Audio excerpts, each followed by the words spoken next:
Big boss season 8 చాలా రసవత్రంగా సాగుతుందనే చెప్పాలి. ఇన్నాళ్ళు అయితే సీజన్ స్టార్ట్ అయిన వారం రోజుల తర్వాత గొడవలు ఉండేవి. కానీ ఈ సీజన్ 8 ప్రత్యేకత ఏంటంటే స్టార్ట్ అయిన మొదటి రోజునే చాలా పెద్ద గొడవలు జరుగుతున్నాయి. ఇక నామినేషన్స్ అనగానే నువ్వా నేనా అంటూ రెచ్చిపోతూ ఉంటారు. ఇక ఈ విషయం పక్కన పెడితే మొదటి వారం నామినేషన్కి తెరతీశాడు బిగ్ బాస్. అయితే ఈ నామినేషన్స్లో ఎక్కువగా మణికంఠనే టార్గెట్ చేశారు.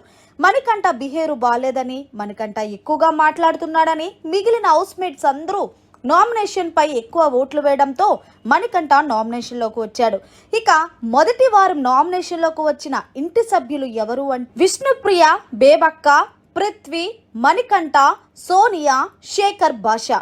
చూశారు కదా, మరి ఈ ఆరుగురు ఈ వారం నామినేషన్లోకి వచ్చారు. అయితే వీళ్ళలో మొదటి వారం ఎవరు బిగ్ బాస్ హౌస్ నుంచి వెళ్తారనేది జర కామెంట్ రూపంలో తెలియచేయండి. మరిన్ని లేటెస్ట్ లైవ్ అప్డేట్స్ కోసం చూస్తూనే ఉండండి మన ఛానల్.